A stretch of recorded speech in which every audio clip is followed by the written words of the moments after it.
All right, so we have some options here. So I've melted the wax off of the scales.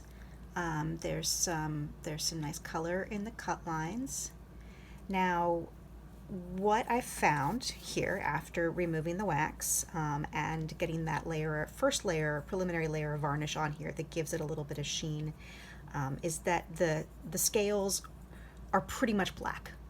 So they are very lava rocky black, but they are black. There's not a whole lot of variation of color in here. The red just sort of got drowned out by the darkness of the shell getting a little darkened up once the varnish was applied.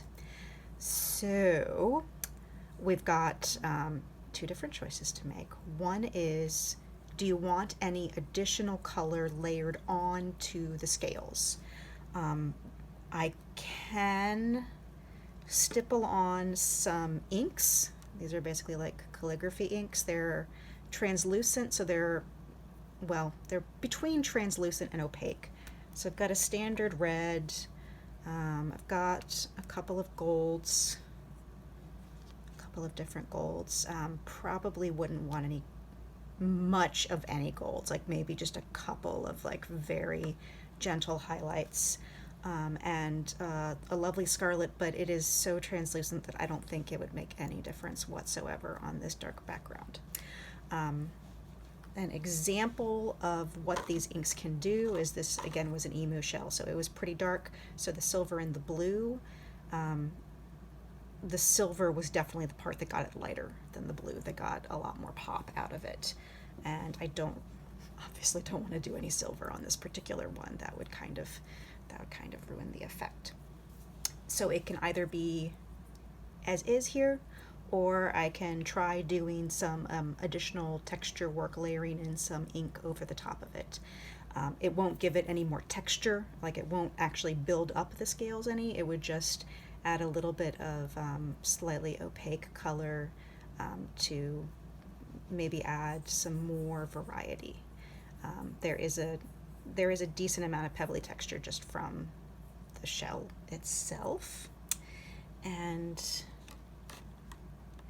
then, there's actually three questions. Okay. And then the second question is what kind of varnish we want to go for at the very end, what kind of final finish. So these are examples. Unfortunately, they're totally different color schemes, but they are the two different kinds of varnish that I can do. So this, well, actually, maybe this is a better example. So we've got this one that is, they're both gloss. So this is a standard, this is a spray varnish. The advantage of this is it goes on pretty light, it goes on all over, and then I just do multiple coats of it to build it up. So you don't lose any definition. So the scales still pop out just as much.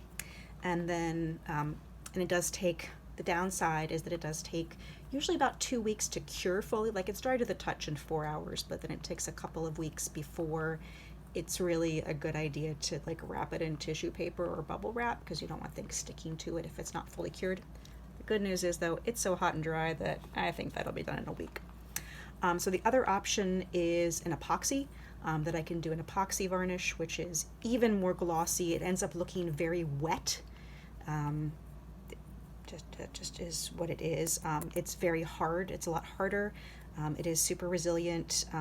The downside is that it's self-leveling and it goes on kind of thickish, and it has to bind to itself. So it has to be a full, complete encasement.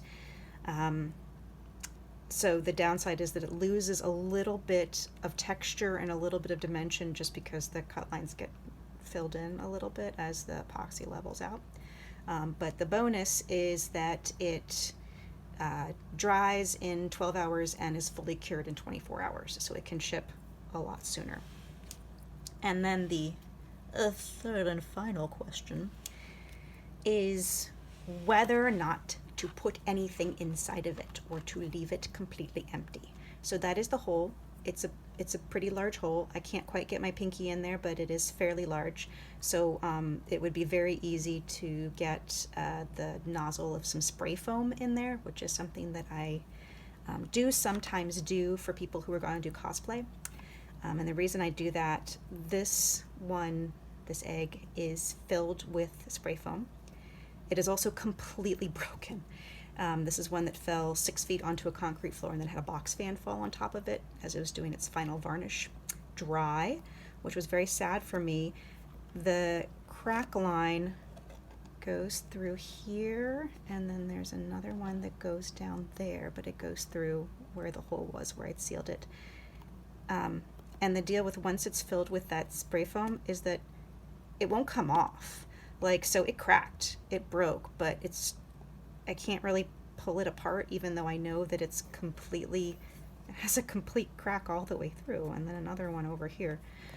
So that is the advantage of filling it with the spray foam, is that if anything goes wrong, if it gets dropped, it will crack, it will not break, because there's something holding it together from the inside. Now the downside to doing that is I did find a really super cool thing with this particular one, because I etched it so deep and the cut lines are so noticeable that if you sorry, just sticking a flashlight into the hole. But if you put a light inside of it, it really glows. Like, it's pretty freaking cool. I know there are people who do make like lamps and night lights out of eggs, where they carve them and then somehow put a light inside them. I've never done that, and I really don't want to try with this one, just for fear of doing something wrong. But anyways, that's just the flashlight moving around inside, where it's a really cool effect.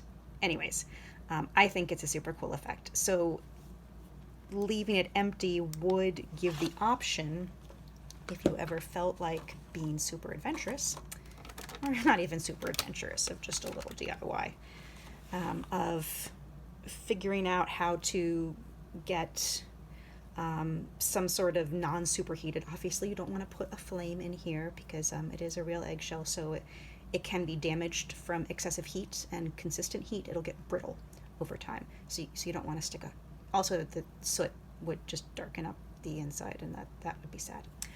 So I wouldn't recommend that, but I'm sure there's all kinds of little LEDs or lamps that would fit in there, that could be a really cool display effect if you were into trying that.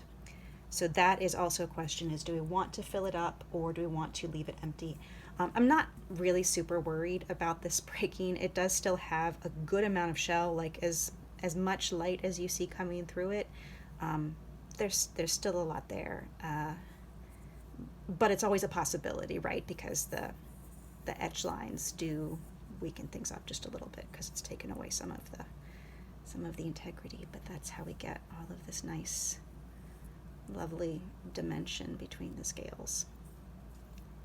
So there it is. So 3 questions. Do we want to add any color, any red and or gold color on top of this with inks?